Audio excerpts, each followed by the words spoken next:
درود عزیزای دلم، شمیم هستم، راوی قصه های شما در صدای تو. امیدوارم هر کجای دنیا هستید حال دلتون خوب باشه. قبل از شنیدن داستان کانال رو سابسکرایب کنید، زنگوله رو فعال، لایک، کامنت و شیر کردن داستان ها برای دوستانتون فراموش نشه. با هم بشنویم قسمت 7 سرگذشت شنیدنی رویا رو. ایرج گفت حالا از این حلقه خوشت اومد؟ این فقط برای اینه که بدونم دیگه تو زن منی. انشالله با هم میریم و حلقه میخریم. گفتم برای من فرقی نمیکنه، اینو که دوست دارم. گفت تو رو خدا تو دانشگاه دستت کن تا همه بدونن که نامزد داری. گفتم معلومه که میکنم، به همه میگم. خوبه؟ نزدیک خونه حلقه ها رو در آوردیم و رفتیم تو. عمه منتظر بود. تا چشمش به من افتاد منو با محبت گرفت و آهسته در گوشم گفت مبارک باشه، انشالله برات مراسم رسمی میگیرم، بذار ببینیم چی میشه. ایرج عجله داشت حالا بین خودمون بمونه. گفتم نمیدونی عمه برام چی کار کردی، ازت ممنونم که برام مادری میکنی. یکی زد تو پشتم و گفت باره ببینم دختر، حرف زیادی نزن. گفتم همیرا کو؟ گفت داره اتاقشو مرتب میکنه. با عجله قبل از اینکه ایرج بیاد تو رفتم بالا. چند دقیقه بعد صدای ایرج رو شنیدم که داشت با تلفن حرف میزد. از حرفاش فهمیدم که تورج داره میاد. میخواستم این بار اونقدر عادی باش رفتار کنم که دیگه متوجه بشه هیچ امیدی نیست. منتظر بودم تا ببینم ایرج کی میاد بالا.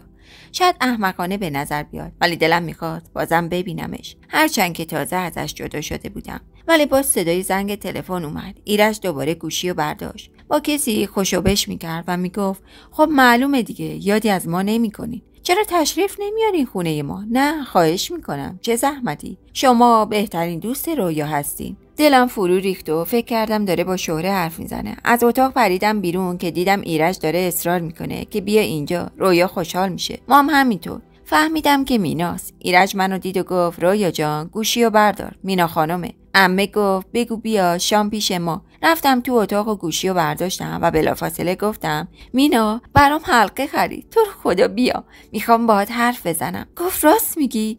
تو رو خدا، چقدر خوشحال شدم. خب برام تعریف کن ببینم چطوری بهت داد. گفتم پشت تلفن نمیشه، بیا اینجا، تو رو خدا بیا. گفت ولی من اونجا رو بلد نیستم. گفتم اسماعیلو میفرستم دنبالش، شب پیش من بمون، به مامانتم بگو، اگه میخوای من بهش بگم و ازش اجازه بگیرم. گفت نه دیگه لازم نیست، خودم به مامانم میگم. حالا تا ببینم، اگه معذب نبودم میمونم، آخه من تا حالا اونجا نیومدم. الانم میترسم بیام، باور کن از عمت میترسم. گفتم واقعا؟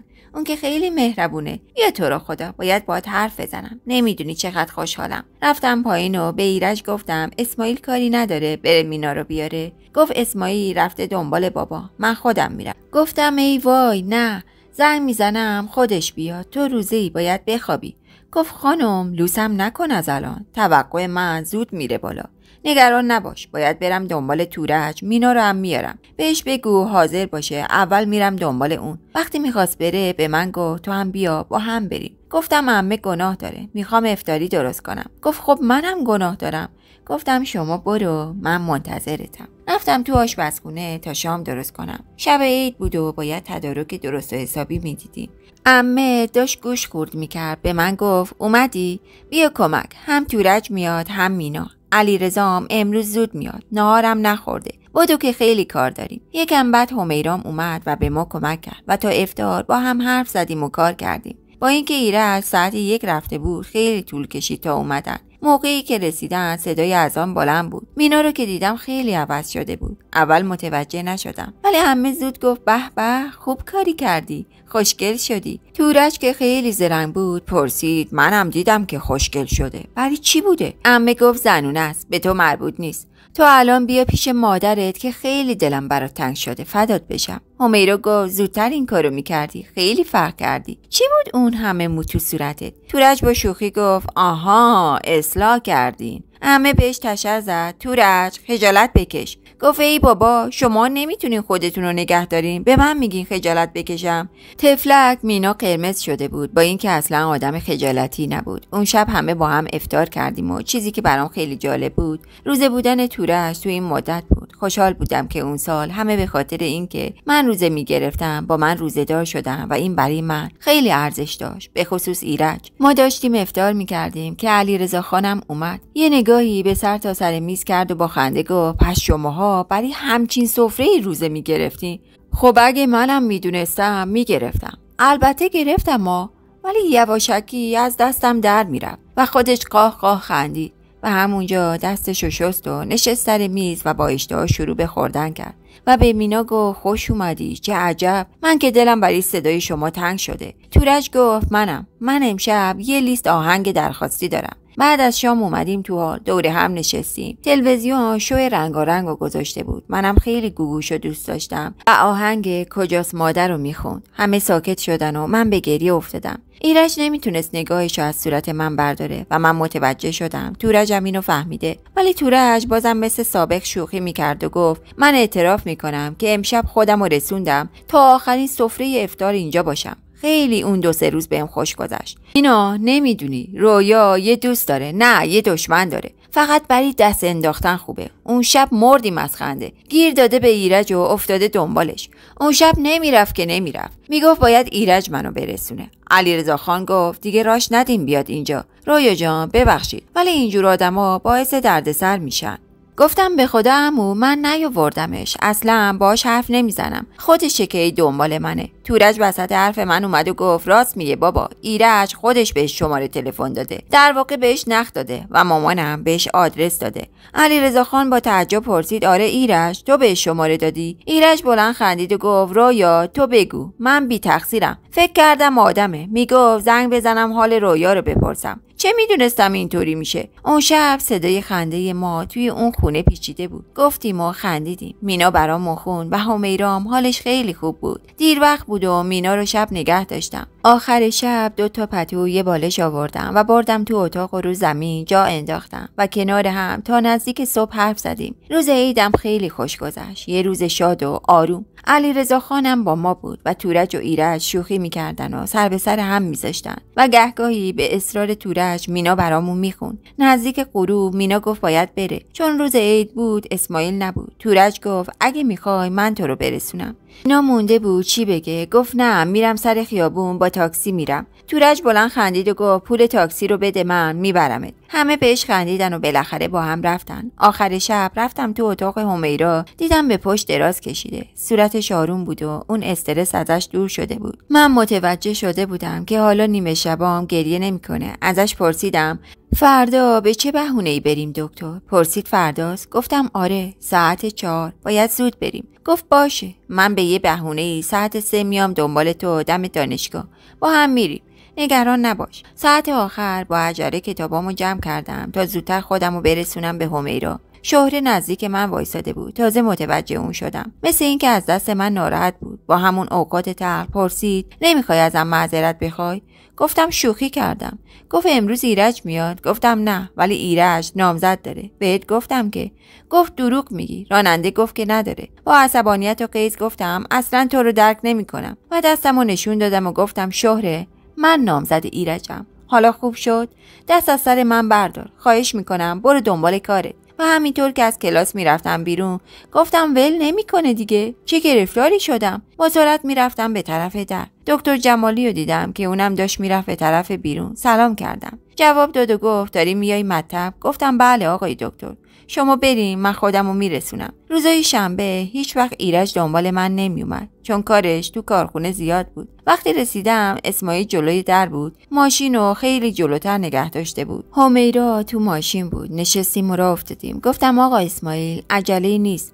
همیرا گفت امروز استرس دارم. رویا تو هم با من بیا تو. گفتم انشالله دفعه دیگه با عمه میام که تو خیالت راحت باشه. اون روزم ما سر کوچه‌ای که مطب دکتر بود پیاده شدیم و بازم همیرا تنها رفت و صحبت کرد. این بار دکتر یه نسخه داد و گفت داروهای قبلی رو که خودش توهم‌زاست به طور کلی نخور و از این نسخه استفاده کنین و دفعه بعد براتون 15 روز دیگه وقت گذاشتم، ولی حتما با مادر یا پدرتون تشریف بیارین. من همش دلم شور میزد باز ایرج ناراحت نشه. هی به اسماعیل میگفتم زود باش، تندتر برو. البته کنار یه داروخونه نگه داشتیم و من داروهای اونو گرفتم. وقتی رسیدیم ایرج رو روی پله ها دیدم. به ساعت نگاه کردم، باید تازه اومده باشه. با خوشحالی بهش نگاه کردم و دیدم مثل این که خیلی عصبانیه. پیاده شدم و با خودم گفتم ای بابا، این چرا اینطوری میکنه؟ من مگه نمیتونم جایی برم؟ با این فکر خواستم اگه این بار حرفی زد کوتاه نیام. اون زودتر از ما رفت تو و جلوی اسماعیل حرفی نزد. ولی به محض اینکه پامو گذاشتم تو حال، ایرج اومد جلو. همیرا که جلوی من بود کنار زد و مچ دست منو محکم گرفت و جلوی عمه و مرضیه و همیرا منو برد بالا. من میگفتم دستمو ول کن، خودم میام. خب بگو کجا بیام؟ ای بابا خودم میام.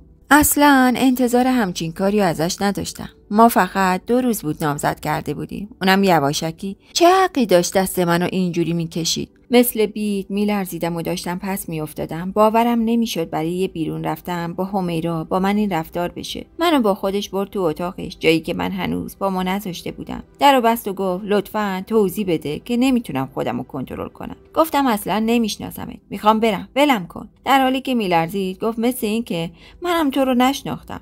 گفتم تو چه حقی داری با من اینطوری رفتار میکنی؟ تو الان عصبانی هستی، من نمیخوام باهات حرف بزنم. همیرا و عمه اومدن پشت در و میکوبیدن به در. ایرج درو باز کن، باز کن این درو، زود باش. چی شده؟ همیرا داد زد دیوونه، درو باز کن. به تو چه؟ اصلا دلمو میخواد بریم بیرون. تو سر پیازی یا ته پیاز؟ درو باز کن تا خودم حسابتو برسم. ایرج گفت شماها برین، داریم حرف میزنیم. گفتم این حرفه؟ داری با من دعوا میکنی؟ تو عصبانی؟ ایرج باشه، بعدن که آروم شدی.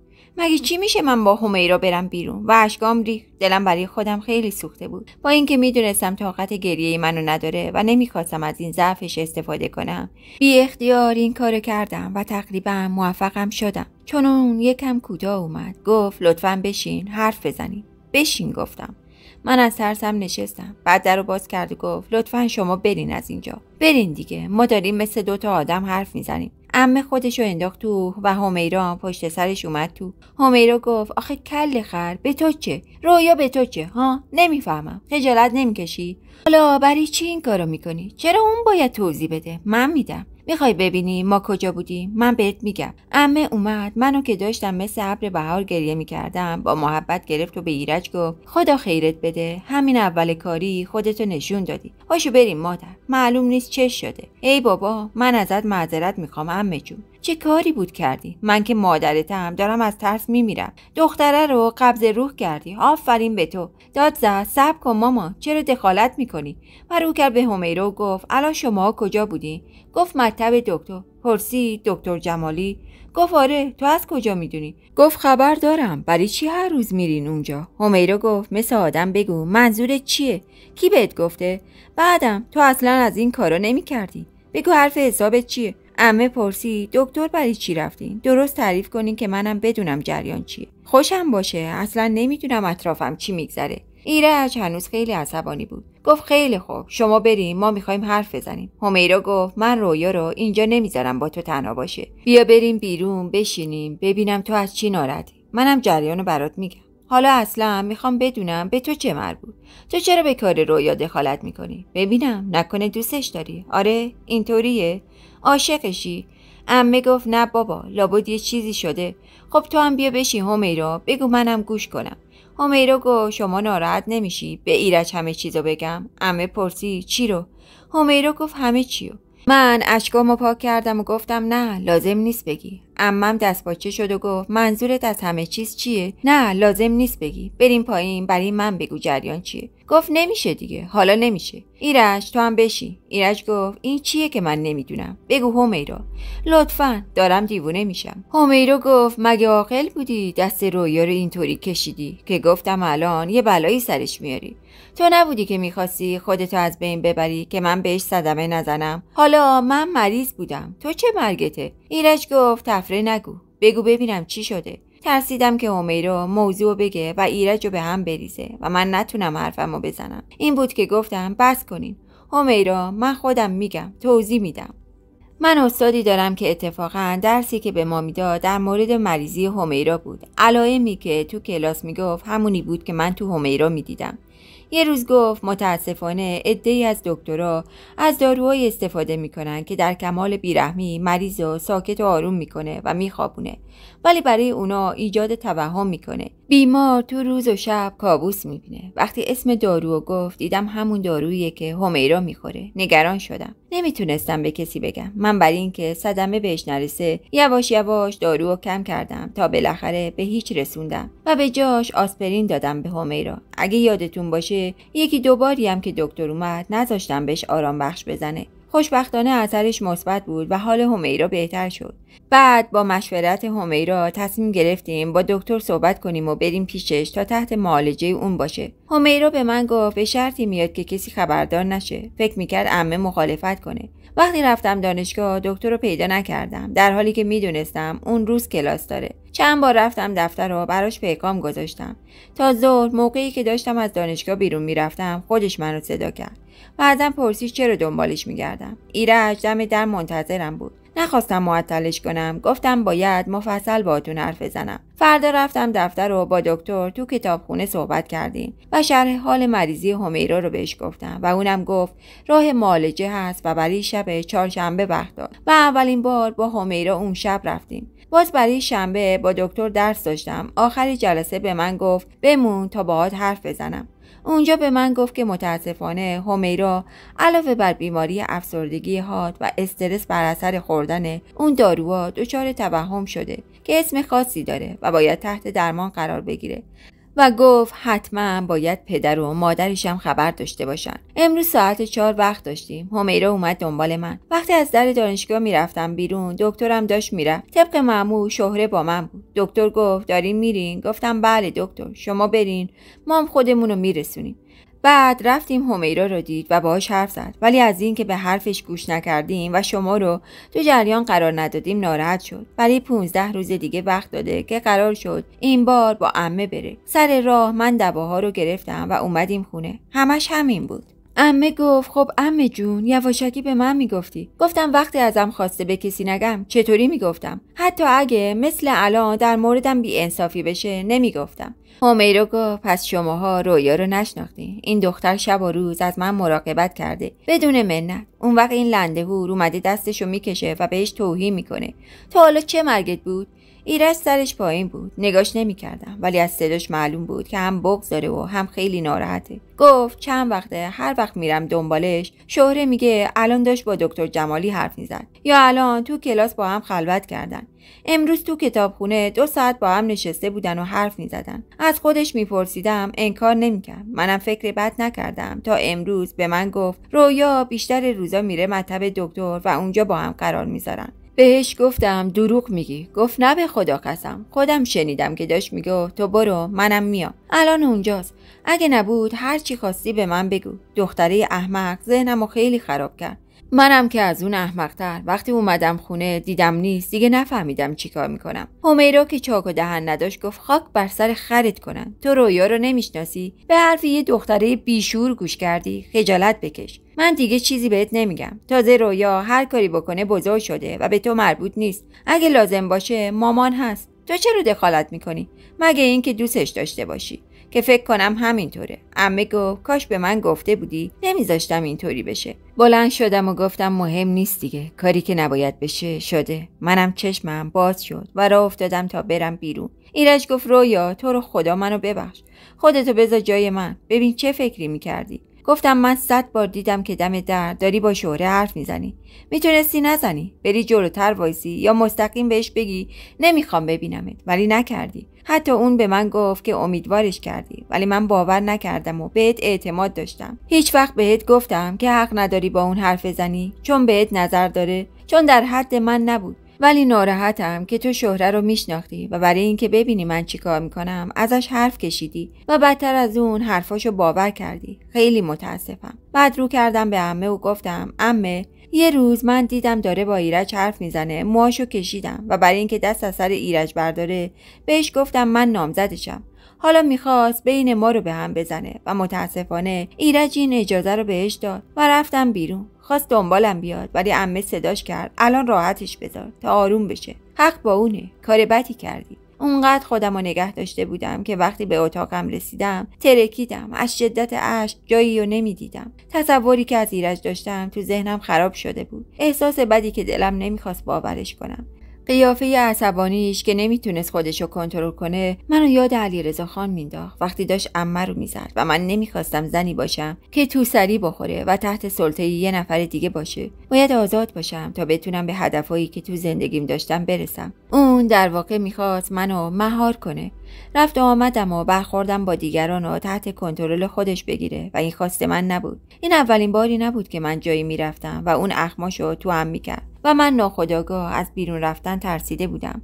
رو تختم دراز کشیدم و مدتی گریه کردم و به همون حال خوابم برد. خواب مامانم رو دیدم. دستشو گذاشته بود روی سرم و نوازشم میکرد و به هم دلداری میداد. همونجا توی خوابم به گریه افتادم و از خواب پریدم و دیدم یکی میزنه به در. فکر کردم ایرجه. ترجیح دادم فعلا باهاش روبرو نشم تا بیشتر فکر کنم. میترسیدم حرفی بزنم که بعدا نتونم انجامش بدم چون خیلی دوستش داشتم. ولی صدای همیرا رو شنیدم که گفت رویا منم.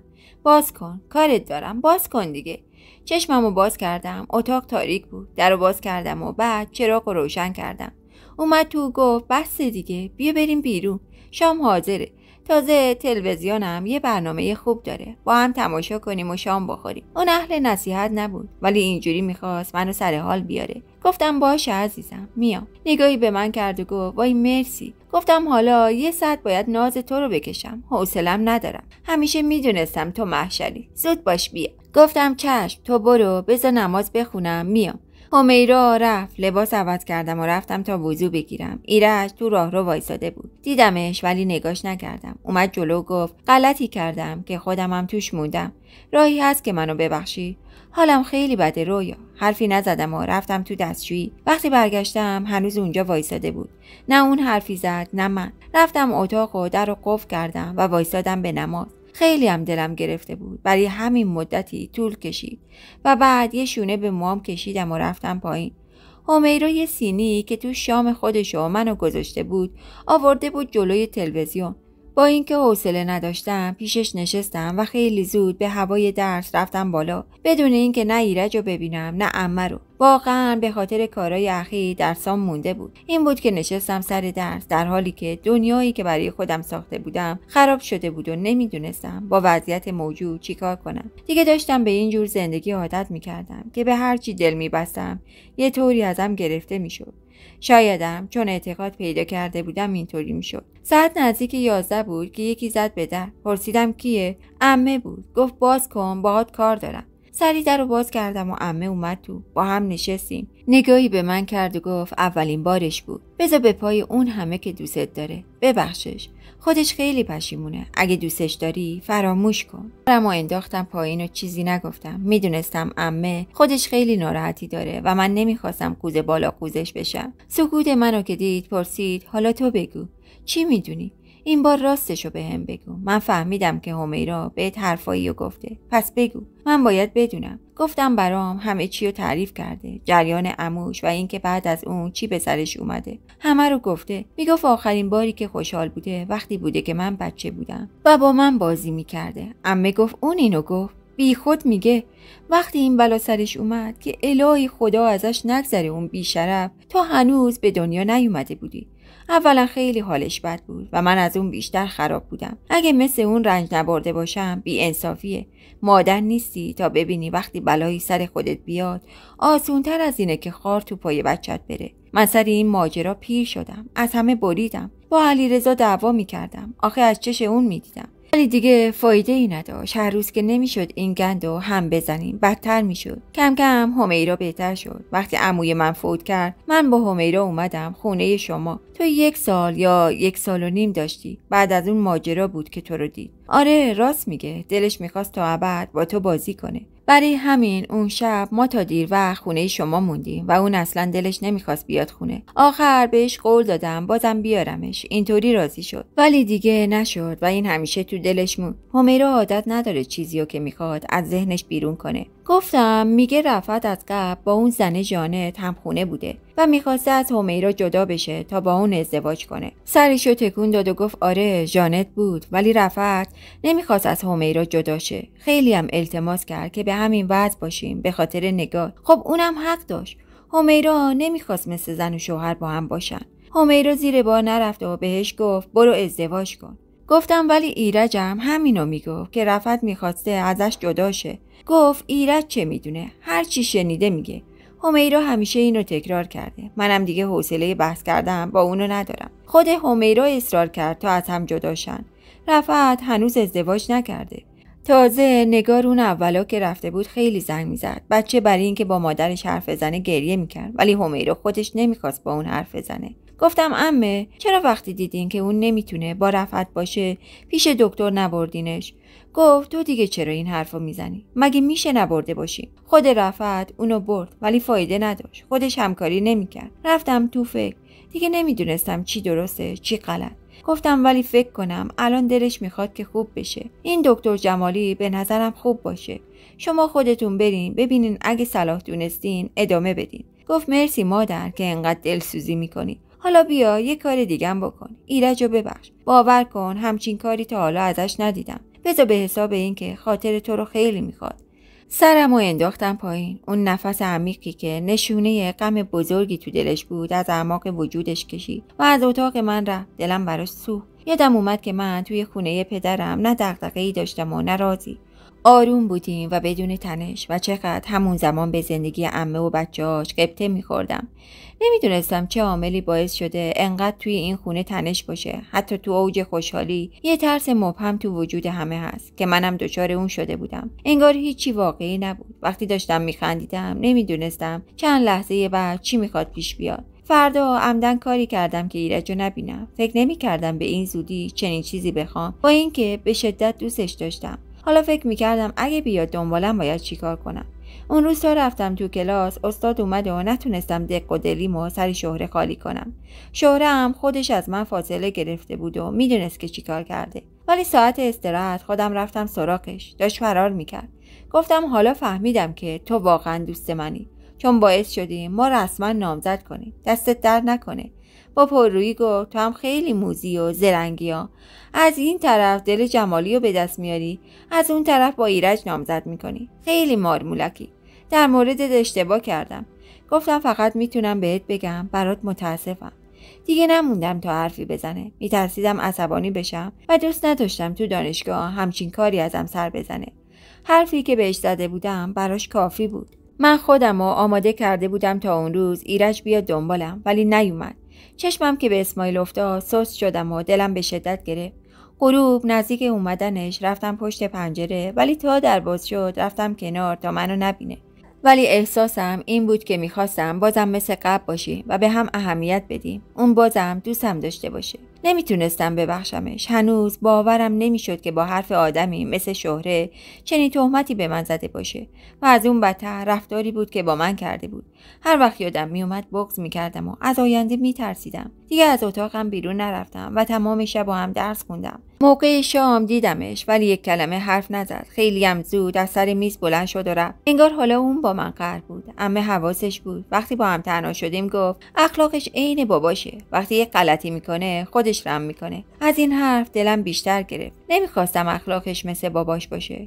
چه تصویر خوبی از اون تو ذهنم ساخته بودم که حالا خودش با این کاراش داشت همه چیزو از بین میبرد. فردا که از دانشگاه تعطیل شدم آهسته میرفتم به طرف در خروجی. هوا ابری بود و گاهی دونه‌های ریز برف به صورتم میخورد. هنوز برف شروع نشده بود ولی من دلم خیلی تنگ بود و از اون آسمون ابری بیشتر گرفته بود. دلم نمیخواست برم خونه. کاش جایی داشتم که اون شبو میگذروندم و دوباره مجبور نبودم بی محلیای ایرج رو تحمل کنم.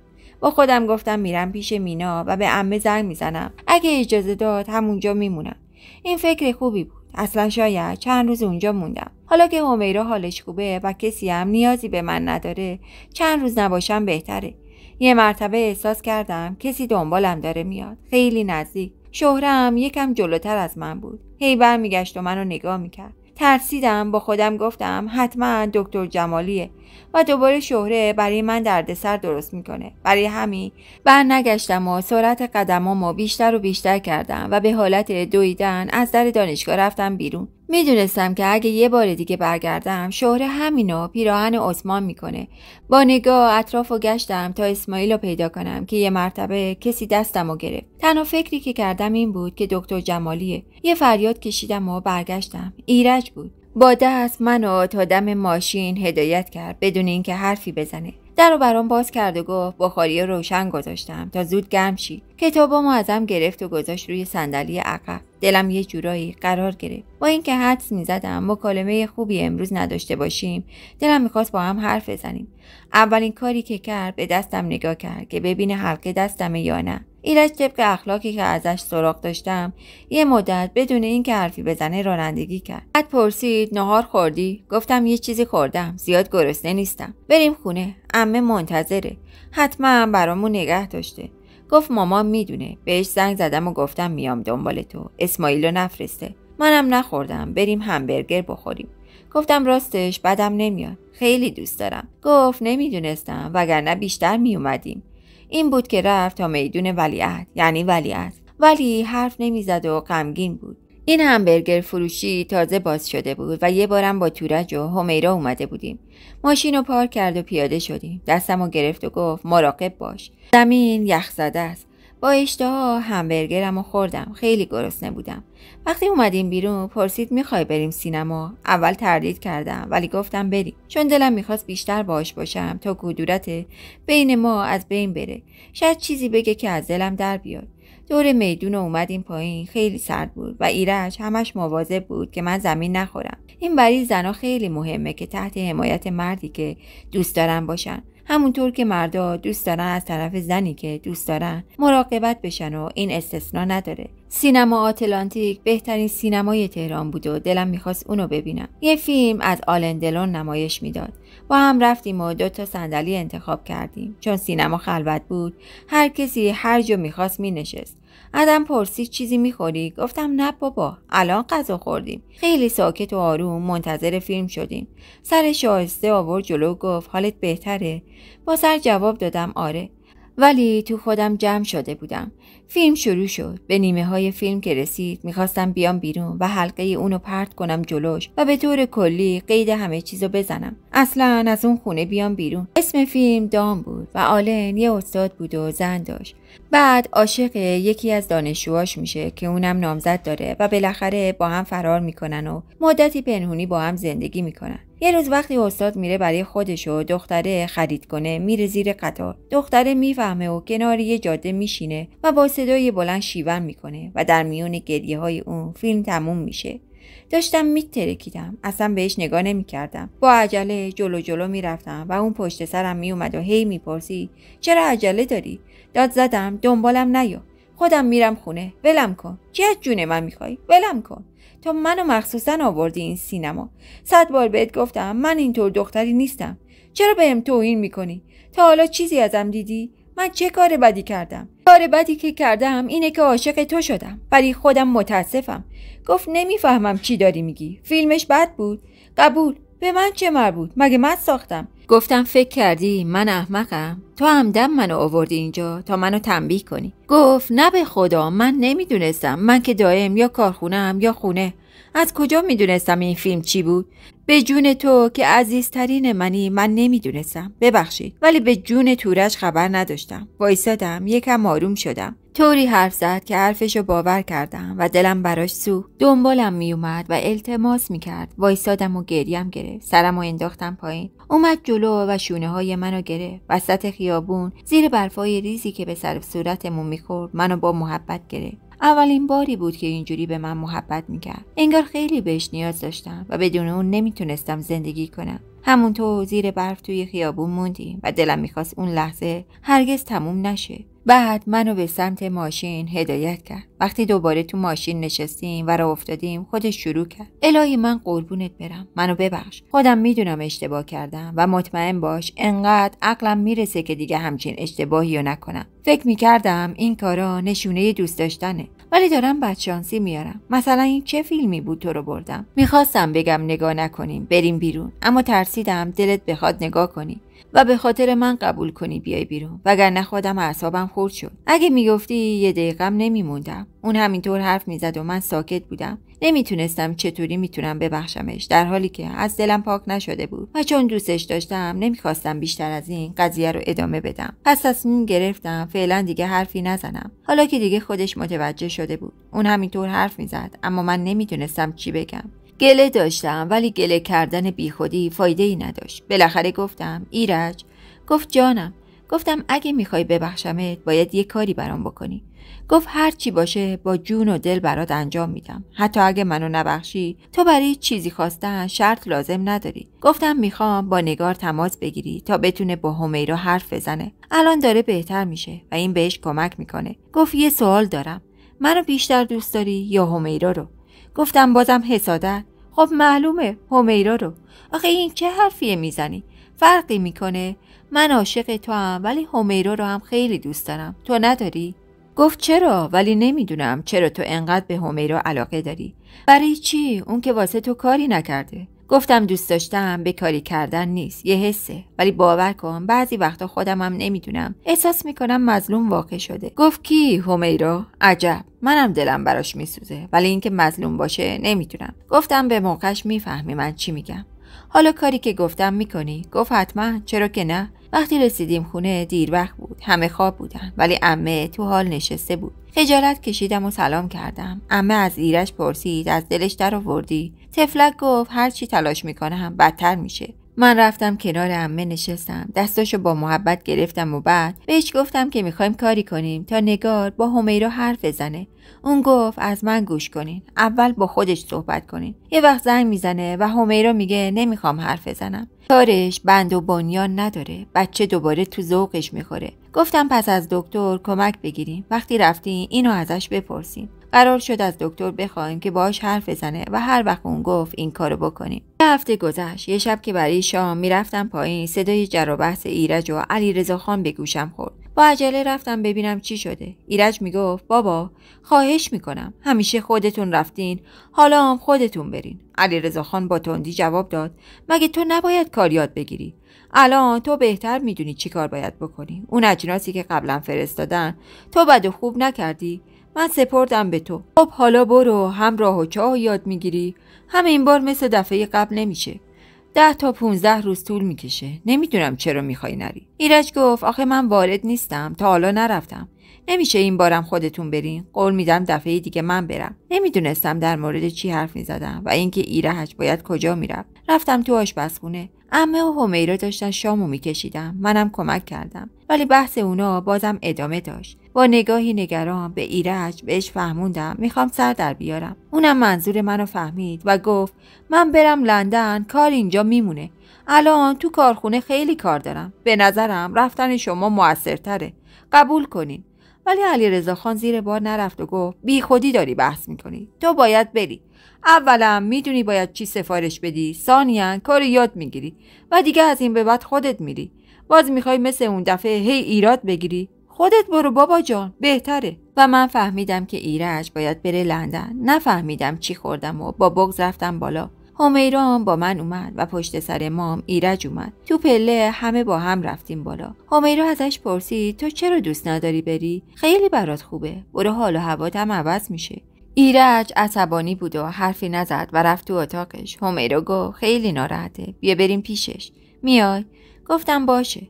خودم هم دلم میخواست با اون حرف بزنم. این بود که در اتاقشو زدم و صداش کردم ایرج. گفت جانم، عزیزم، عشقم و درو باز کرد و من و همیرا رو پشت در دید. یه دفعه جا خورد و منم از خجالت داشتم آب میشدم. همیرا نگاهی به من و یه نگاه به ایرج انداخت و گفت به به، چشمم روشن، جانم، عزیزم، عشقم. من میدونستم به خدا. از اولم معلوم بود که انقدر برای رویا خودتو به آب و آتیش میزدی. من میفهمیدم. ایرج گفت بیا تو تا بهت بگم. همیرا همینطور که میرفت تو به من گفت مثلا ما دوستیم، چرا به من نگفتی؟ خیلی راز داری تو. چقدر ساده‌ام که سیر تا پیاز زندگیمو برات گفتم. بعد تو نگفتی که ایرجو دوست داری؟ اصلا لازم نبود بگین. همون روز که آقا غیرتی شده بود من فهمیدم. به خدا فهمیدم ولی به روی خودم نیاوردم. ایرج همیرا رو نشوند و بهش جریان تورج رو تعریف کرد و ازش خواهش کرد بین خودمون بمونه تا تورج از این فکر منصرف بشه. همیرا گفت باشه، خاطرتون جمع، به کسی نمیگم. میخوای یه کاری بکنم تا نری لندن؟ ایرج گفت نه بابا، یه هفته است دارم باهاش بحث میکنم، نمیشه، حاضر نیست بره، تنبل شده. همیرا بلند شد و همینطور که داشت میرفت گفت ولی خیلی به هم میاد، من که خوشحالم. منم خواستم دنبالش برم ولی ایرج یواشکی دستمو گرفت و نگه داشت و به محض اینکه از اتاق رفت بیرون منو با محبت گرفت و گفت نمیتونم ازت دور باشم، طاقت ندارم. گفتم منم نمیتونم دور از تو باشم، اگه بری چند روز طول میکشه؟ گفت ظاهرا 10 روز، ولی برای من 1 سال. از الان ناراحتم. روزی که همیرا دوباره وقت دکتر داشت، ایرج و عمه باهاش رفتن و من با اسماعیل اومدم خونه. علیرضا خان تو خونه تنها بود. چشمش که به من افتاد پرسید مگه ایرج نیومده بود دنبال تو؟ گفتم نه، با عمه و همیرا رفته دکتر. گفت آها بیا بشین، من باید با تو حرف بزنم، بیا بشین. گفتم چشم و کتابامو گذاشتم روی پله و برگشتم روبروش نشستم. گفت ببین، من یه چیزایی شنیدم که خیلی خوشم نیومده و دوست نداشتم که اینطوری بشه. تو باید حواستو جمع کنی، در واقع به ما کمک کنی. تورج این وسط لطمه نبینه. البته این تقصیر شکوه بوده که از اول به تو نگفته جریان چیه. اون همینطوره، توی کاراش دقت نداره. گفتم ببخشید عمو، ولی من اینطوری فکر نمی کنم. تقصیر من بود. عمه خیلی حواسش به همه چیز هست. من نفهمیدم منظورشون چی بوده. گفت به هر حال شده، ولی من خیلی از این وضع راضی نیستم و دلم میخواد یکم مواظب باشین تا اون بچه بتونه فراموش کنه، چون من میدونم اون چقدر حساس و آسیب پذیره. همونطور که بهت قبلا هم گفتم تو دختر شایسته ای هستی، ولی ایرج کم صبر و عجوله. من ازت خواهش میکنم فاصله خودتو باهاش حفظ کن تا تکلیف تورج روشن بشه. اون وقت مانعی برای شما نیست. گفتم الانم ما داریم همین کارو میکنیم. گفت ده نده، این کارو نمیکنین. اگه با هم بیرون باشین و تورج بیاد چی میشه؟ بذار اینطوری نفهمه تو نامزد ایرجی، ولی تا این موضوع حل نشده انگار نه انگار. خب از دانشگاه چه خبر؟ اوضاع رو به راهه؟ گفتم بله، ممنون که میپرسین، خوبه. در مورد ایرجم نگران نباشی. چشم، میفهمم، حق با شماست و مرسی که پدرانه بهم گفتین، ولی در مورد دیشب یه سوء تفاهم پیش اومده بود. گفت ها میدونم، شکوه به من گفته، ولی شما جلوی این کارا رو بگی. گفتم چشم. بعد اجازه گرفتم و رفتم بالا و مطمئن شدم فرستادن ایرج به لندنم به همین موضوع مربوط میشه. این بود که خیلی آشفته شدم و تردید کردم که شاید علیرضا خان زیاد با ازدواج ما موافق نیست، ولی چرا چیزی نمیگه؟ نمیدونستم، شایدم اشتباه میکردم. با اینکه حق با اون بود، من از لحن تندش خوشم نیومد و حالا دلهره به دلم افتاده بود که نکنه ایرج برنگرده. تازه خیالم راحت شده بود که تو خونه همه ماجرای من و ایرج رو میدونن و حالا باید دوباره از علیرضا خان چشم میزدم. نماز خوندم و نشستم سر درسم. صدای در ورودی اومد و من فهمیدم که ایرج اومده. چون عمه و همیرا باهاش بودم من نرفتم جلوی پنجره، ولی با سرعت خودم رو رسوندم پایین و رفتم به استقبالشون. دلم میخواست بدونم که دکتر این بار چی گفته، چون حال همیرا خیلی بهتر بود. هر سه خوشحال بودن. با یه جعبه بزرگ شیرینی اومدن تو. علیرضا خان هنوز جلوی تلویزیون نشسته بود و داشت تلاش میکرد پیپش رو روشن کنه. ایرج منو که دید اومد جلو تا با من دست بده. من به روی خودم نیاوردم و رفتم همیرا رو با محبت گرفتم و ازش پرسیدم چی شد؟ امروزم خوب بود؟ به جای اون عمه جواب داد آره والا، اگه از اول پیش همچین دکتری رفته بودیم تا الان دخترم انقدر زجر نمیکشید.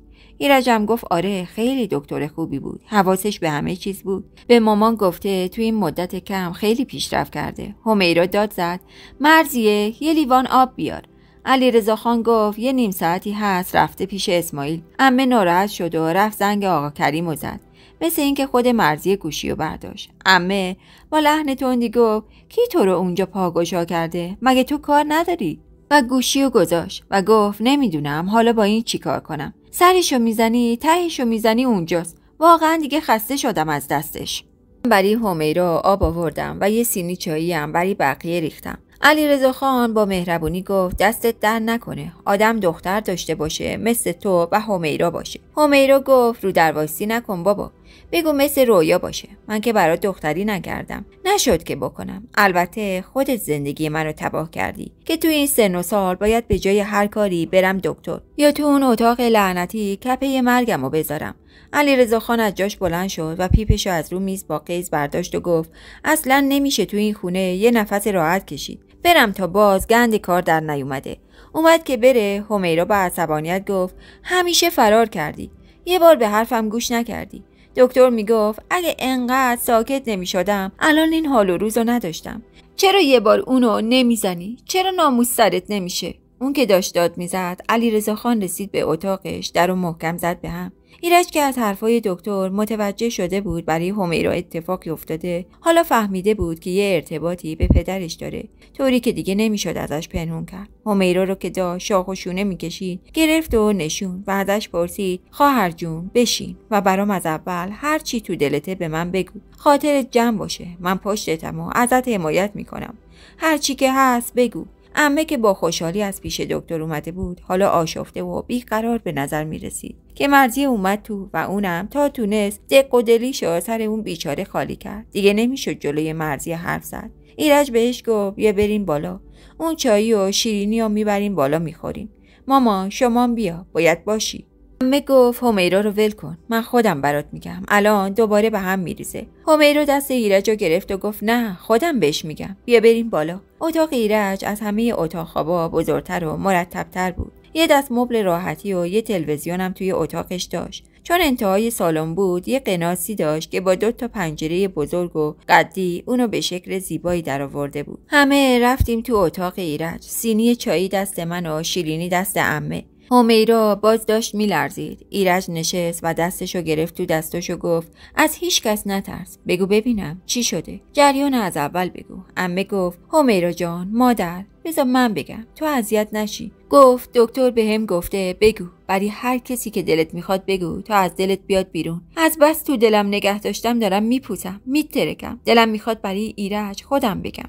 عمه گفت ایرج جان فقط بهم قول بده برای کمک به همیرا و اینکه باز همه چیز خراب نشه و منو ناراحت نکنی. به حرفش گوش کن ولی بعد حرفای منم بشنو. ایرج دندوناشو رو هم فشار داد. اون فهمیده بود که مسئله خیلی مهمی باید باشه و انگار داشت خودشو آماده میکرد. سرشو به علامت تایید تکون داد و به همیرا نگاه کرد و منتظر موند. همیرا گفت وقتی سنی نداشتم یه شب عمو و بعد همه ماجرا رو تعریف کرد و زد زیر گریه. ایرج با 2 دست کوبی تو سرش و دستشو گذاشت روی دهنش. بلند شد کنار اتاق وایساد و یکم به همون حال موند. سرخ شد، رگای گردنش اومد بیرون و به خودش فشار می آورد. یه مرتبه ناله‌ای از گلوش در اومد و به طرز وحشتناکی گریه کرد. اشکاش اونقدر زیاد بود که نمیتونست صورتشو خوش کنه. بعد رفت جلو، سعی میکرد آروم باشه. پرسید بعدش چی شد؟ همیرا اشکاشو پاک کرد و گفت هیچ، فرار کرد و تموم شد. من که تا چند روز بی حال و بی رمق تو بیمارستان چیزی نمیفهمیدم، ولی بعدم متوجه شدم که رفته خارج و دیگه آبا از آسیاب افتاده و من موندم و این بدبختی که برام مونده. میدونی چرا تو عروسی حالم بد بود؟ چون ایشونم دعوت داشتن و باعث شد الان این زندگی من باشه. عمه گفت چی میگی؟ واسه خودت میبافی؟ کی اونو دعوت کرده بود؟ بیشرف خودش اومد. حال من و علیرضا بدتر بود. تو اصلا باباتو تو عروسی دیدی؟ اون تا چشش به اون عوضی افتاد رفت. 2 نفر رو اجیر کرد و از مهمونی کشیدنش بیرون و بردن. تا میخورد زدنش. میگفتن تا مدتی بیمارستان بوده. من 2 بار اینو به تو گفتم ولی یادت میره. همیرا گفت میدونی چرا؟ چون باور ندارم این کارو کرده باشی. برای اینکه من آروم بشم گفتین. میخواستم خودم با چشم خودم ببینم. ایرج مشتشو بست و 2 بار زد رو بالا تنش. انگار نمیتونست نفس بکشه. من نمیدونستم باید چیکار کنم تا بتونم آرومش کنم. ولی همه با هم اشک میریختیم. بعد سرشو گرفت بین 2 دست و کمی سکوت کرد. وقتی سرشو بلند کرد گفت داشتم با خودم میگفتم هر چی شده باشه تحمل میکنم، ولی این خیلی از تحمل من خارجه. ازم نخواین که فقط گوش کرده باشم و بی تفاوت از کنارش بگذرم. اگه من جای همیرا بودم خیلی بدتر میشدم. واقعا بابا داد زدنش. عمه گفت به جون ستاییتون قسم میخورم. لط و پارش کرد و خودش از شدت ناراحتی توی محوطه هتل داد میزد و فحش میداد که اون به خودش اجازه داده عروسی بیاد. بعدن فهمیدیم که به اصرار خواهراش اومده که مثلا آشتی بدن 2 برادرو. ایرج رفت و همیرا رو با محبت گرفت و گفت خواهر کاری میکنم که دلت خنک بشه. میدم باهاش همون کاریو بکنن که پدری ازش در بیارم که مرغای آسمون به حالش گریه کنن. از بین نمیبرمش. اینطوری راحت میشه. کاری میکنم که روزی 100 دفعه آرزوی مرگ کنه. بهت قول شرف میدم. بی شرفم اگه نکنم. هم عمه هم من ترسیده بودیم اون بلایی سر خودش بیاره. عمه گفت الهی قربونت برم مادر، نکن. زندگی تو خراب نکن. بابا چند بار این کارو کرده. دیگه کاریه که شده. یه وقت بلایی سرش میاد تا آخر عمر گیری. سر عمه داد زد گیر باشم. به درک اون به سزای کارش برسه من گیر باشم. من برای اینکه گیر نباشم بذارم خواهرم زجر بکشه. دکتر به من گفت این همه چرا اونا ساکت کردین؟ بذارین حرف بزنه. من نمیدونستم در مورد چی داره اینو میگه. اگر نه آب میشدم از خجالت، میرفتم تو زمین که اون دکتر فکر کنه من انقدر بی غیرتم که با خواهرم این رفتار شده و من ساکتش میکنم. رفعت میدونه؟ همیرا گفت نه. از کجا بدونه؟ بیچاره از دست من چی کشی؟ شاید فکر میکرد من روانیم. ایرج گفت تو خواهر سعی کن با نگار تماس بگیری، باهاش حرف بزن. اون بچه الان دلتنگ توه. هیچ کس برای آدم مادر نمیشه. ما الان به این سن فقط نگاه میکنیم به مامان و هنوز به محبتش احتیاج داریم. تو اینو از نگار دریغ نکن. منم به قولی که بهت دادم عمل میکنم. چون دلم برای ایرج شور میزد گفتم میشه منم یه چیزی بگم؟ ایرج دیگه بدون خجالت گفت آره عزیزم بگو. اصل کار تویی. گفتم اگه میخوای کاری بکنی لطفاً با فکر باشه. گفت نگران نباش، حواسم هست، میدونم چی کار کنم. گفتم کاری نکن که انسانی نباشه، اون وقت تو هم میشی مثل اون. در حالی که تو اوج ناراحتی و عصبانیت بود خندش گرفت و گفت نگران نباش. گفتم من چایی‌ها رو گرم کنم تا بخوریم، حالا هوامون عوض شه و سینیو برداشتم و رفتم. وقتی اومدم ایرج داشت از عمه در مورد اون سال سوال میکرد. چای داغ و شیرینی باعث شد کمی بهتر شیم و همیرا و عمه رفتن. منم سینی و زیر دستی‌ها رو جمع کردم که برم. ایرج جلومو گرفت و گفت من نمیدونم بهت چی بگم، فقط همینقدر بدون که از اینکه انقدر با ما مدارا میکنی قدرتو میدونم. اینجا خونه ای نیست که توش آرامش باشه، ولی همه ما تو رو خیلی دوست داریم. گفتم ولی عشق من تو این خونه است و من همه افراد این خونه رو خیلی دوست دارم چون خانواده منن. من جز شما کسی رو ندارم، پس خوشی و ناخوشی مال همه ماست. و اومدم برم بیرون. دست منو گرفت و گفت خیلی دوست دارم رویا.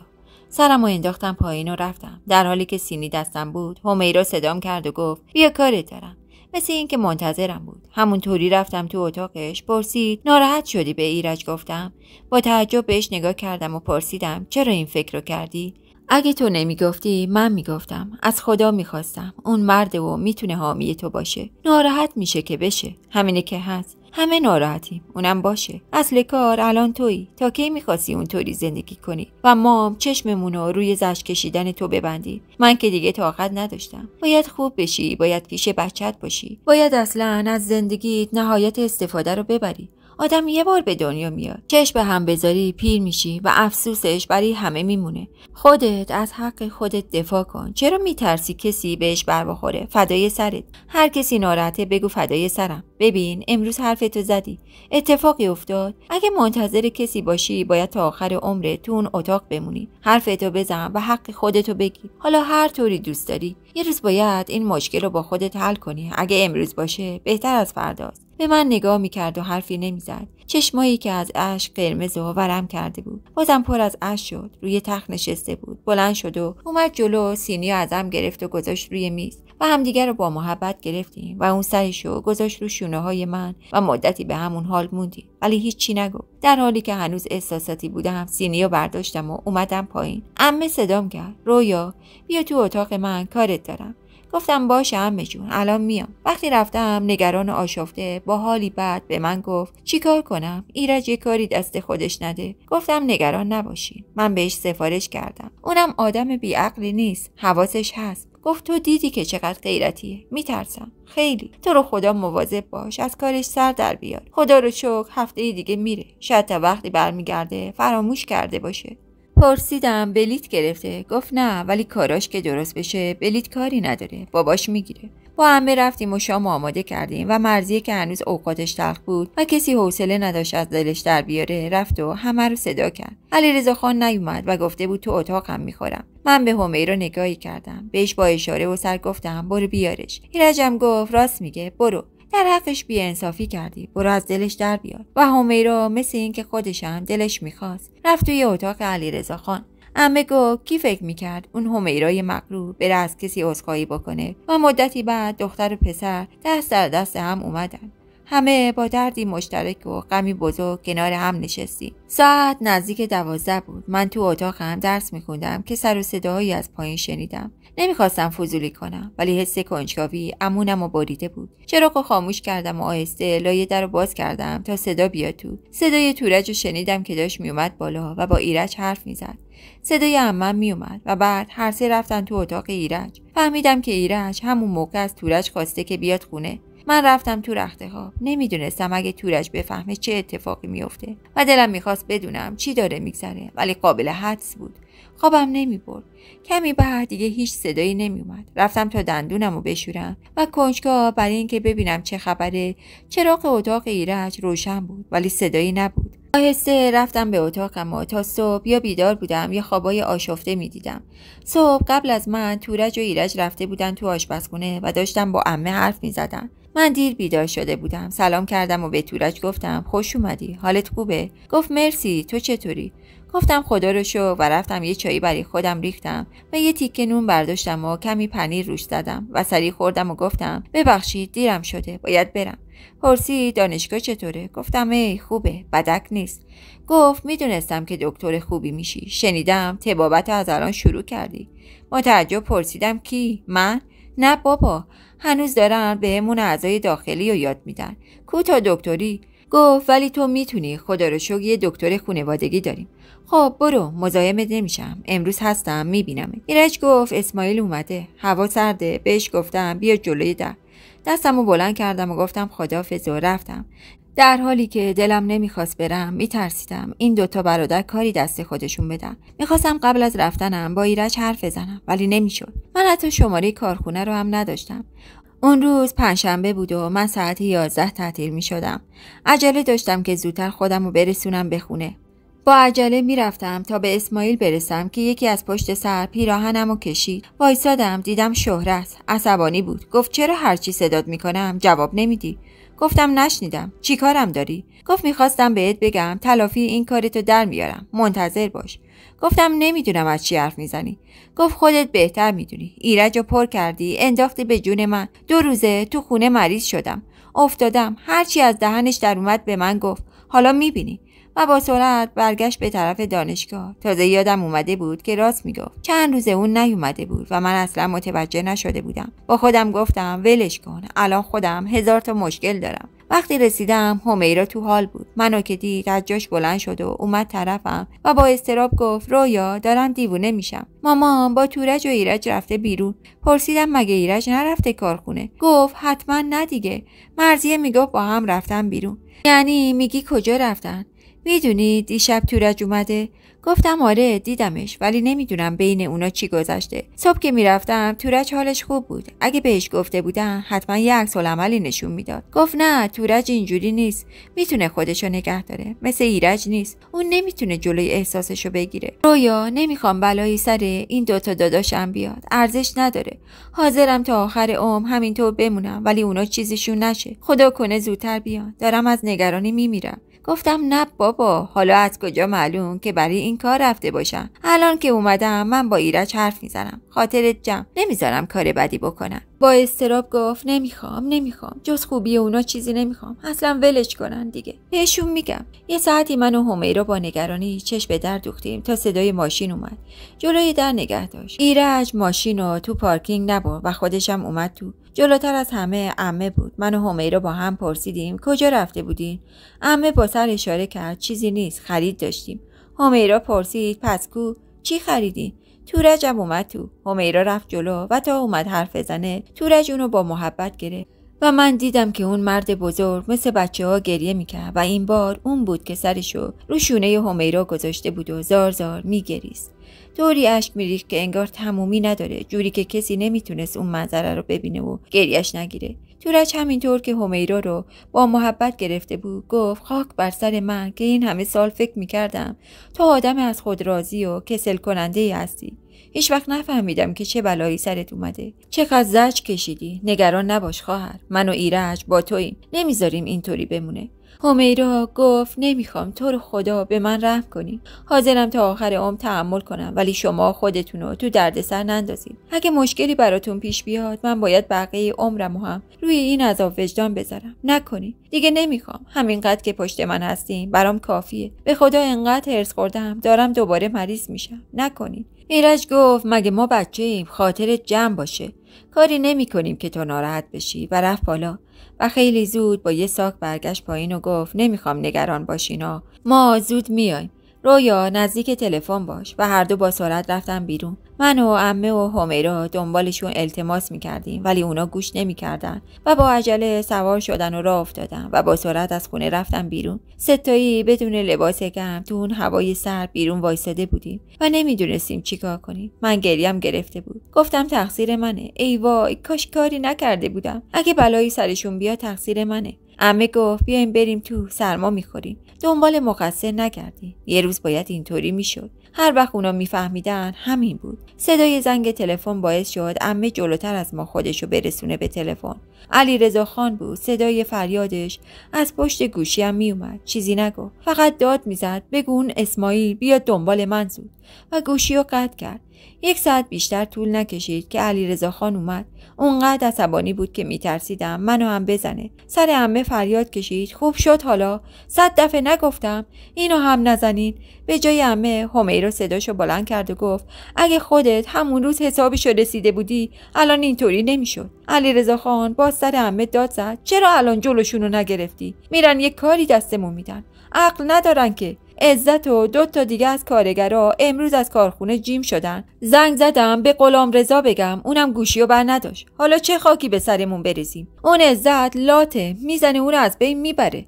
و نشست روی مبل. انگار زانوهاش قدرت نداشت. عمم بدون اینکه یک کلمه حرف بزنه نشست کنارش و من و همیرام نشستیم. همه فهمیده بودیم که دیگه بحث فایده نداره و باید صبر کنیم ببینیم چی میشه. مرضی چایی آورد، همه خوردیم. انگار بهش احتیاج داشتیم. عمه مرتب آیت الکرسی میخوند و نذرای مختلف میکرد و منم با خدا راز و نیاز میکردم. خدایا اگه کارم اشتباه بوده منو مجازات کن. خدایا این بلا رو از سرمون دور کن. هیچ کدوم غذا نخوردیم. گاهی بیخودی راه میرفتیم و گاهی عمه و علیرضا خان از نگرانیاشون حرف میزدن. احساس کردم همیرا داره حالش بد میشه. فوراً داروهاش آوردم و برای خودم و عمه و علیرضا خانم مسکن. اونا بدون حرف مسکن رو گرفتن و خوردن. لحظات سخت و بدی رو میگذروندیم. هوا داشت تاریک میشد ولی هیچ خبری از اونا نبود. علیرضا خان رفت تو اتاقش و صدای زینگ زینگ گوشی تو حال نشون میداد داره به کسی زنگ میزنه. بعد از مدتی اومد بیرون و گفت شکو. زنش گفت غلامرضا با ایرج رفته. تموم شد. حالا باید بریم دم زندان ملاقاتشون. من میدونم دوباره قوقا میشه تو فامیل. بعد رو کرد به همیرا و گفت بابا جان من 2 بار اونو به قصد مردن زدم. دیگه لازم نبود. ولش میکردی. بابا میدونم برات سخت بود ولی به فکر من و مامانت باش. والله بالله به هر کی میخوای قسم میخورم که زدمش. نمیخواستم کار به اینجا بکشه. میدونی من و شکو چقدر بیشتر از تو عذاب کشیدیم. همیرا چشاش پر از اشک شد و گفت حالا اینو به من میگی؟ کاش زودتر گفته بودی. اون وقت شاید الان من سر خونه زندگیم بودم. منو ببین شدم آینه دق شماها. تا کی بابا؟ تا کی باید صبر میکردم؟ منم آدمم. زندگی میخوام. بچه‌مو میخوام. شوهرمو میخوام. اصلا میخوام راحت نفس بکشم. باور کن نمیتونستم. اگه رویا نبود من هنوز تو اون اتاق خوابیده بودم. تو اینو میخواستی؟ منو ندید بگیری؟ یه بار حال منو پرسیدی؟ اصلا برات مهم بود؟ اگه تو اون روز حواست به من بود این بلا سرم نمیومد. آخه هر شب تا صبح این مهمونیا واقعا آخرش همین میشه. فکر کن اون بیشرف نبود. شاید یکی دیگه میرفت سراغه. وای وای وای. من داغونش کردم. تو داغونش کردی. حالا چرا از ما طلبکار شدی؟ ما به تو چی بدهکاریم که هی میای داد میزنی؟ غیر از اینه که یه این بدبخت داره خدمت تو رو میکنه به جرم این که از خانواده بزرگون نبوده. اون خواهرای پس فطرتت باهاش چیکار کردن؟ یادت نیست؟ تو رو خدا دیگه ما رو آزار نده. بس کن. نمیخوام صدای داد زدن تو بشنوم.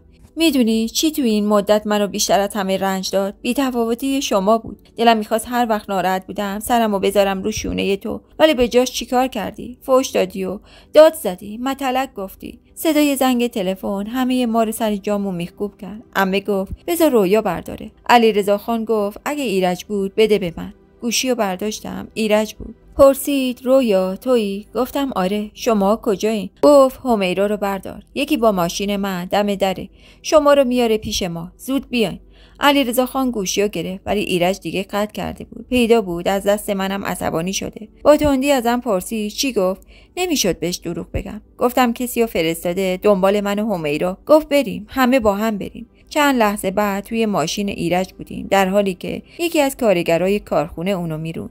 مدتی رفت، راه زیادی بود، افتاد تو جاده کرج. مقداری که رفت پیچید توی جاده خاکی و بالاخره دم یه ساختمون قدیمی نگه داشت. توی تاریکی معلوم بود که خونه خیلی خرابه. در کوچیک چوبی داشت، اونو باز کرد و رفتیم تو. نمیدونم از سرما بود یا ترس از مواجه شدن با چیزی بود که باید میدیدیم. وارد یه باغ شدیم که یه ساختمون قدیمی کوچیک داشت. تورج اومد به استقبال ما. علیرضا خان بهش گفت آخر کار خودتونو کردین؟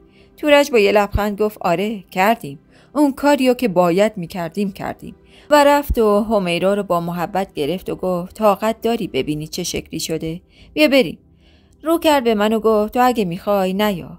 عمه گفت آره تو نیا، همینجا وایسا ببینم این دوتا چیکار کردن. ای خدا دیگه طاقت ندارم. علیرضا خان جلوتر رفته بود تو و ما پشت سرش. وسط اتاق مردی افتاده بود که حسابی زده بودنش و زخمی روی زمین افتاده بود و با چشماش التماس میکرد. چشمش به علیرضا خان که افتاد نیرو گرفت و خودشو حرکت میداد و از پشت اون کهنه میگفت غلط کردم داداش کمکم کن. تورج به همیرا گفت حالا نوبت توه، بزنش تا اونجا که دلت آروم میگیره. و زد زیر گریه و با صدای بلند فریاد زد بزنش و خودش با لگد میزد به سر و صورتش. اونقدر عصبانی بود که همه گریه میکردیم. علیرضا خان تورج رو گرفت و به مردی که بهش عزت میگفتن گفت بگیرش، نذار کار دستمون بده. ایرج گفت همیرا چی کار کنم؟ میخوای چی کارش کنم؟ هر چی تو بگی خواهر. الان موقعیه که تو میتونی حق تو بگیری. چی کارش کنم؟ همیرا میلرزید و نمیتونست نفس بکشه. یکم نگاه کرد و بعد با صدای بلند چند تا فریاد کشید و عمه و علیرضا خان اونو از اتاق بردن بیرون. منم رفتم سراغ ایرج. گفتم تو رو خدا تمومش کن دیگه. بس ایرج، خواهش میکنم. تورج تو کوتا بیا، خواهش میکنم. بس دیگه، تمومش کنی، ما داریم عذاب میکشیم. همیرا دوباره برگشت تو گفت بی شرف، توف به تو، دیگه رسوا شدی. دلم میخواست مینداختمت پشت میله ها تا آخر عمرت بپوسی. علیرضا خان دوباره اونو از اتاق برد بیرون. ایرج دنبالش رفت و ازش پرسید بگو خواهر جون، هر چی تو بگی، چی کارش کنم؟ گفت نمیخوام دیگه، بسه دیگه، بریم همینجا تو سرما بمونه تا بمیره. عمه و علیرضا خان همیرا رو بردن تو ماشین. ایرج برگشت و گفت ما میریم، ببرینش بندازینش دم خونش، زنگ بزنین و خودتون برین خونتون، دست و پاشو باز نکنین، بذارین همینجوری پیداش کنن. تورج 2 تا لگد دیگه بهش زد و اومدیم بیرون. همه مجبور بودیم با ماشین ایرج برگردیم. علیرضا خان و عمه و من عقب نشستیم و تورج و همیرا و ایرج جلو و در میون سکوتی سنگین رفتیم خونه. وقتی دیگه رسیدیم خونه، همیرا دستاشو برای برادراش باز کرد و در حالی که باز توی چشمش اشک بود هر دوی اونا رو با محبت گرفت و ستایی مدتی به همون حال موندن. همیرا گفت خوشحالم که شما رو دارم، انگار راحت شدم. یه چیزی توی گلوم بود که دیگه نیست، تموم شد. از هر دوی شما ممنونم. بد بود ولی من راحت شدم. دیگه تو فکرم این نیست که کاش میزدمش، کاش فلان میشد. تورج گفت هر وقت اراده کردی در خدمتیم، نذار چیزی تو دلت بمونه. تو اینو بدون دیگه از دست ما در امان نیست. هر وقت خوب شد دوباره باهاش همین کارو میکنیم. ایرج گفت دستش شکسته بود، داشت ناله میکرد. تورج گفت میدونم، عزت کرد. علیرضا خان گفت کارگرا فهمیدن، حالا از فردا باید گوش کنیم به شایعه هایی که تو کارخونه میسازن. آخه عزت قابل اعتماد نیست. نه، اونا فکر میکنن زندگی همیرا رو به هم زده و باعث جداییشون شده. به هر حال چاره نداشتیم، باید میزدیمش. حالا گیریم همیرا ازش میگذشت. من و تورج نمیتونستیم ازش بگذریم. بعد ایرج رفت و عمه رو که حالش خیلی بد بود با محبت گرفت و گفت ببخشید مامان جون، اذیت شدی، ولی دیگه تموم شد.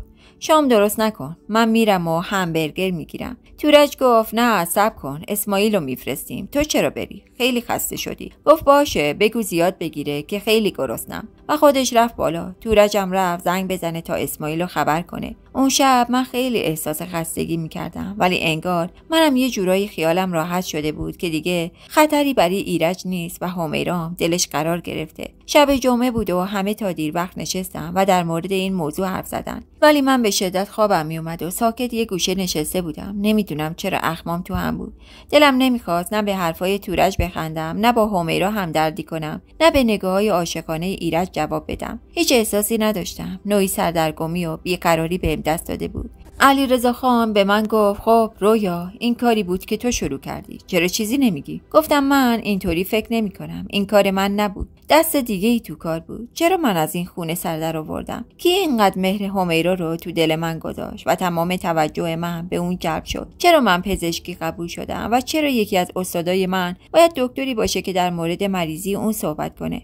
من اینا رو اتفاقی نمیدونم و فکر میکنم دیگه وقت اون رسیده بود که همیرا از اون تارایی که دور خودش پیچیده بود در بیاد. نمیدونم، من اعتقادم اینه شاید همه ما وسیله‌ای برای کس دیگه‌ای باشیم. تورج پرسید مثلا کی؟ گفتم شاید دعاهای یه دختر کوچولو برای دیدن مادرش. همیرا رفت تو فکر. شاید همه به فکر رفتن چون چیزی نگفتن.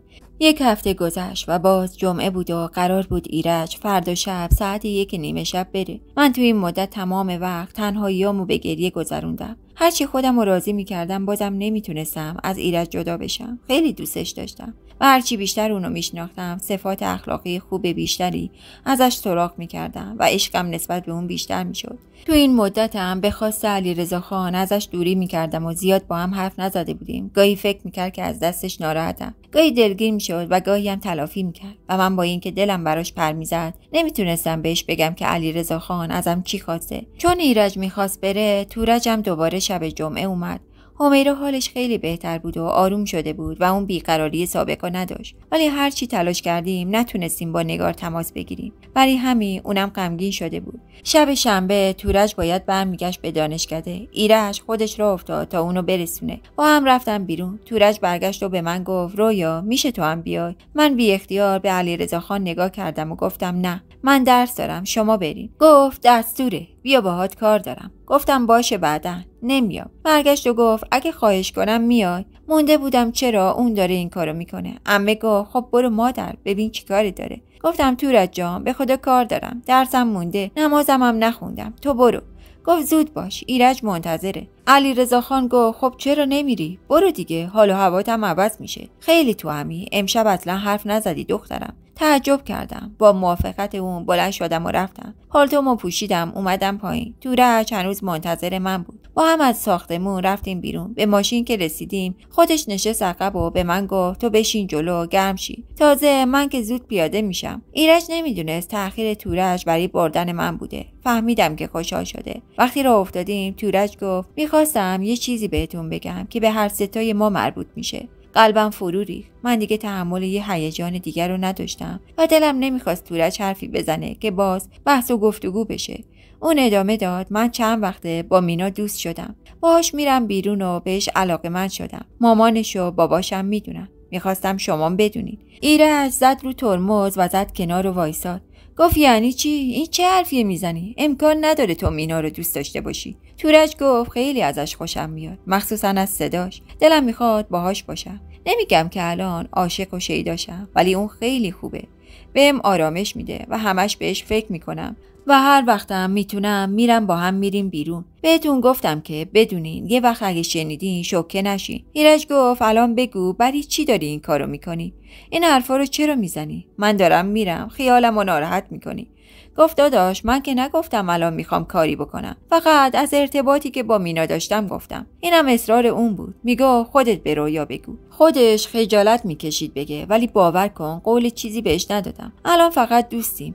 گفتم ازش خوشم میاد، راست و حسینی بهتون گفتم. من ساکت بودم و با اخلاقی که در تورش سراغ داشتم حدس میزدم که از عشق من و ایرج با خبر شده و داره این کارو میکنه که ما رو راحت کنه، و اگه اینطور بود همونی شده بود که من و ایرج ازش میترسیدیم. ایرجم اینو از اول گفته بود که ممکنه تورج چنین کاری بکنه، ولی این وسط مینا گناه داشت که حتما دل به تورج بسته بود و من اینو از قبل حدس زده بودم. گیج شدم، اصلا نمیتونستم چیزی بگم. ایرج همینجور نصیحتش میکرد تا منصرفش کنه، ولی چون میدونستم که مینام دلش چنین ارتباطی رو میخواد درمونده شده بودم. این خبر دوباره توی خونه ما میتونست یه قوقا بپا کنه.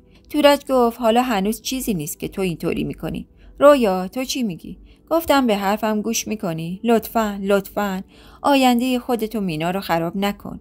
اصلا فکر کن همه اونی که تو میگی درست باشه. امکان نداره عمه و علیرضا خان موافق باشن. گفت به اونا چه؟ من که نمیخوام باش عروسی کنم، فقط دوستیم. گفتم مینا مثل تو فکر میکنه؟ اون مینایی که من میشناسم با یه پسر همینطوری دوست نمیشه. اون تموم عمرش با هیچ پسری حرف نزده. حالا برای چی با تو میاد بیرون؟ و اگه اینطور باشه تو برای رسیدن به مقصود خودت که هم من هم تو و هم ایرج میدونیم میخوای اونو قربونی کنی. نکن. مشکل ما یه روزی یه طوری حل میشه بدون اینکه بخوایم کسی رو فدای خودمون بکنیم. گفت منظورتو نمیفهمم. چرا قربونی؟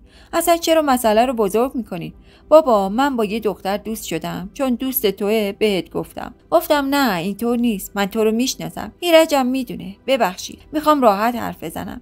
تو داری مینا رو قربونی میکنی و من از تو چنین انتظاری نداشتم. آخه تو خیلی آدم با شرفی هستی و غیر از این که برای مینا ناراحتم، برای تو هم هستم که به خاطر این خصلتی که در تو سراغ دارم خودتو بدبخت کنی. تورج گفت پس بذار من شما رو راحت کنم. من یه روز از تو خواستگاری کردم، گفتی منو مثل برادر میبینی. یه مدت ناراحت بودم، ولی بعد که زمان گذشت دیدم راست میگی. واقعا تو مثل خواهر منی. من هنوزم تو رو دوست دارم، ولی به چشم یه خواهر. دیدم با اینکه خواهر من باشی راحت ترم و الانم خدا رو شاهد میگیرم که همینطوره.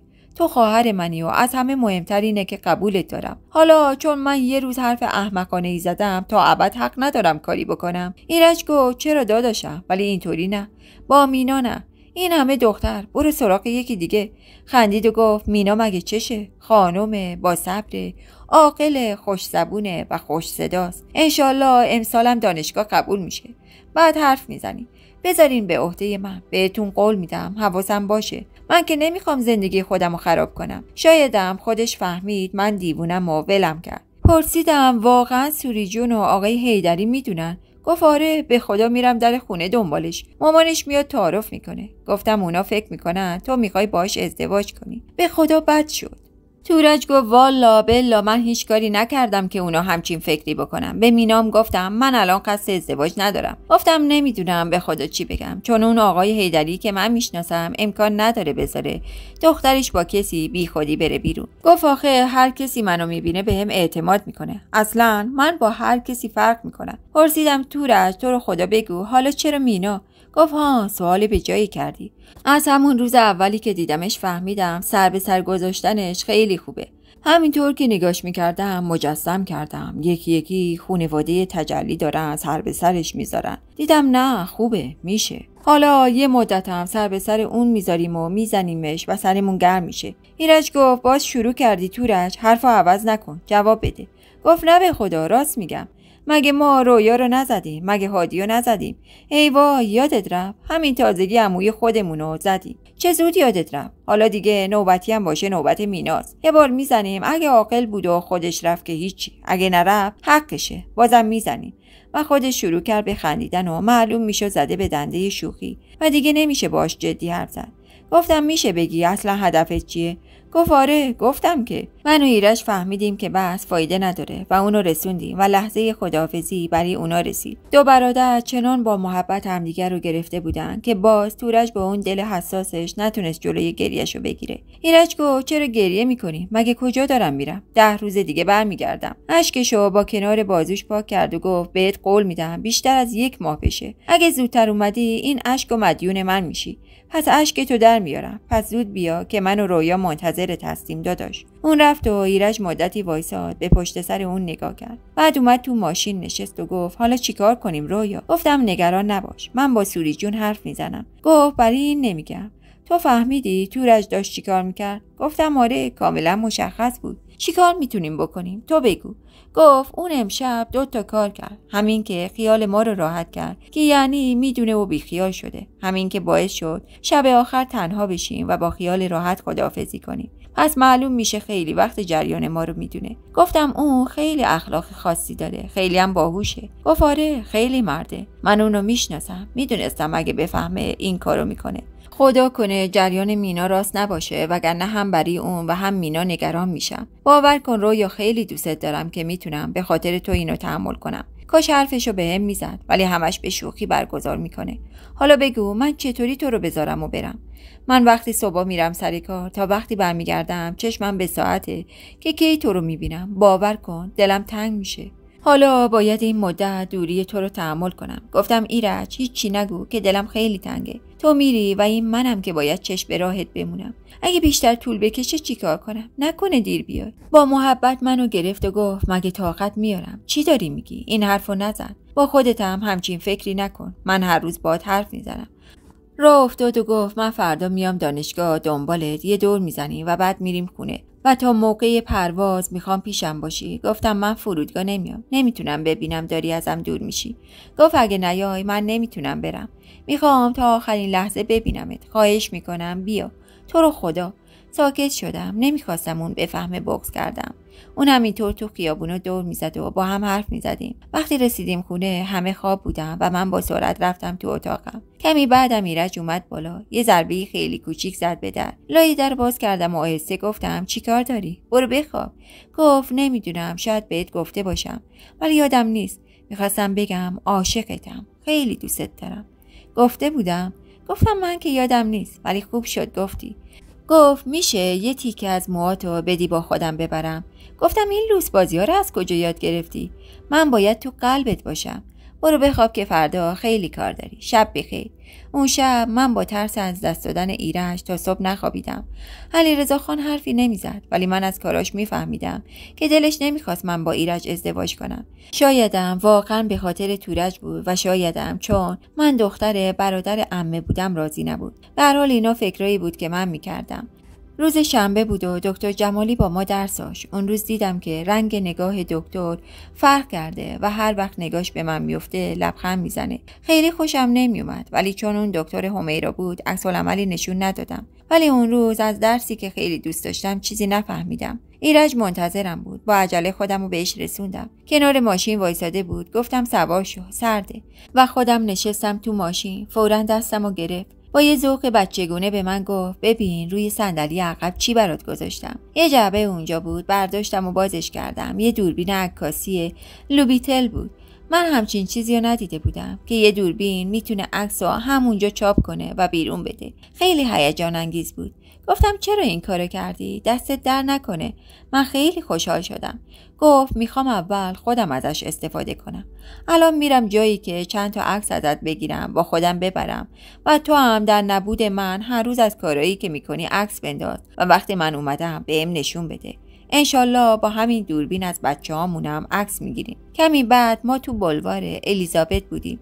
اونجا خیلی خلوت و قشنگ بود. پیاده شدیم و اون از من از اون عکس انداختیم که همونجا عکس از توی دوربین اومد بیرون. خیلی برام جالب بود و این بهترین چیزی بود که اون میتونست دم رفتن به من بده و من هیچی براش نگرفته بودم.